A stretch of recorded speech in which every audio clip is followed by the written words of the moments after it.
ये नज़्म मजाज लखनवी जी ने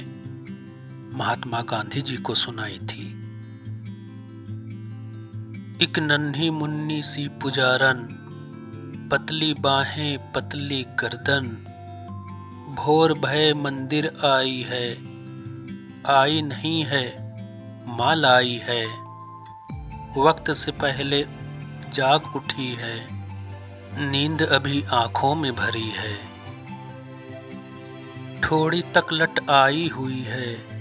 यूं ही सी लहराई हुई है, आंखों में तारों की चमक है, मुखड़े पे चांदी की झलक है, कैसी सुंदर है क्या कहिए, नन्ही सी एक सीता कहिए। धूप चढ़े तारा चमका है, पत्थर पर एक फूल खिला है, चांद का टुकड़ा फूल की डाली, कमसिन सीधी भोली भाली, हाथ में पीतल की थाली है,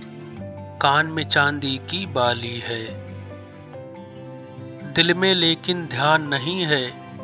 पूजा का कुछ ज्ञान नहीं है, कैसे भोली छत देख रही है, माँ बढ़कर चुटकी लेती है, चुपके चुपके हंस देती है, हंसना रोना उसका मजहब, उसको पूजा से क्या मतलब, खुद तो आई है मंदिर में, मन उसका है गुड़िया घर में।